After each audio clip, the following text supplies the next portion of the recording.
dropped in to see us, officer. Drunk, huh? Disorderly, huh? Disturbing the peace, huh? Huh? Huh? Uh-huh. Hey, now look here, Ah, Mr. you shut up. It's old birds like you that demoralize the youth of our country. Who lives here? I do.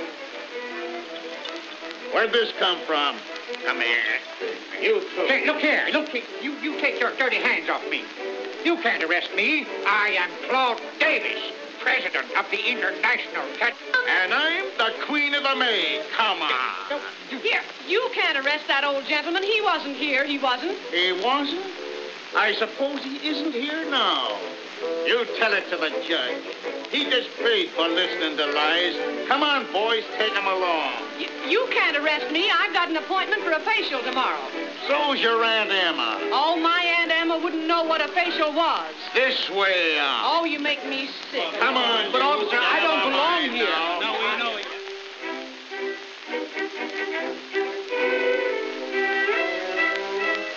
You've been aching to talk for the past half hour. Kindly tell the court what you were doing at this party. Are you a singer, too? No, Your Honor, I am not a singer. I am Claude Davis, president of the International Tomato Ketchup Company. Will you tell the truth about this, or will you go to jail? Your Honor, this may seem a bit strange to you, but we traded husbands and wives for a week. You did what? I am really married to Tommy Robbins, and she is really married to Harry Miller. Both boys got tired of their own wives. Look here, Tom Robbins, do you mean to say that you are married to this, One moment, sir. Another remark like that, and you'll go to jail for a month. But, my dear judge, Go on, then. That's all there is to it. Tommy preferred Grace to me, and Harry preferred me to Grace, so we swapped. Yeah, and Your Honor, I got no bargain. I regret it. So do I. No one regrets it more than I do. And I want Tommy back. He's not very much to look at, Judge, but he does lend atmosphere in the home. He lends more sphere than atmos, but I like it. Well, if I understand this situation correctly, all parties to this astonishing and illegal exchange sincerely regret it and desire to return to their respective husbands and wives. Will you repeat that, Judge? Judge, my pal, I'd rather live with scarlet fever than with this woman. Me too, only I'll take tonsillitis. Yeah, and I'd rather eat rat poison than live with that Mrs. Miller. You'll eat those words. He'll eat anything he can get near his mouth. And that's so big he can't miss it. Oh, and to think I was going to give you a big check. Very well, then. I command that each one of you return immediately to his husband or wife. And to ensure good conduct in the future, I parole each husband to each wife and each wife to each husband. Your Honor, may I ask my nephew a question? Yes. Tom, how about my future grandnephew or grandniece or whatever it was going to be? Answer the gentleman's question. Well, you see, Mr. Davis, Your Honor, that little sweater I was knitting was for Hortense, my dog. Yeah, how you deceive her? Oh, Now, Uncle Claude, don't you lose Now, your... look here. As for you, you will regret this to your dying day. You're a menace to society. Why, the world would be better off. Davis, I advise you to control your temper. But please. On next case. Oh, dear. Oh, my.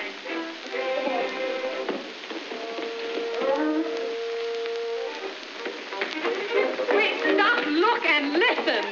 You take your hands off of me. Aren't you satisfied? Ruining my reputation? Wrecking my faith in mankind? Yes, and womankind, too.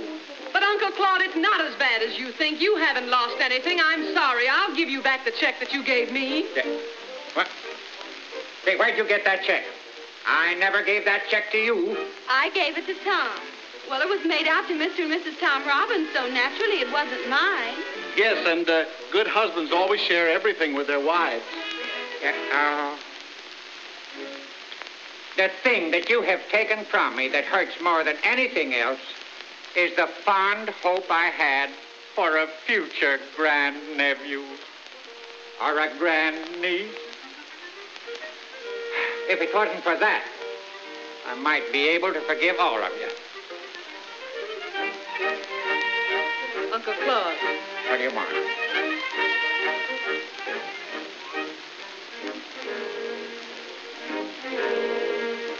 What?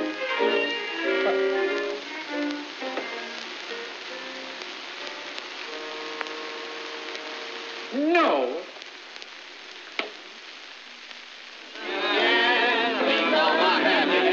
Here's a toast to Uncle Claude, the tomato ketchup king.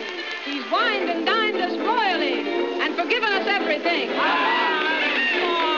He's given Ruth his promise that she can marry Joe. That's if she loves him 12 months hence. Of course she will, I know. And Sally can have her Clarence to honor and obey. That's if in a year she still can stand to listen to him play. He gave Grace back her husband as good as when first wed. And he made my Tommy leave her and come back to me instead.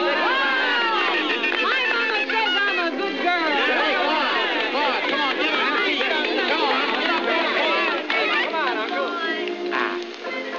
Ladies and gentlemen, nieces, nephews, and grandchildren. And now I have a surprise for Letty. I am taking Sally and Ruth abroad for a whole year. And I want Letty to come with us. Oh, my.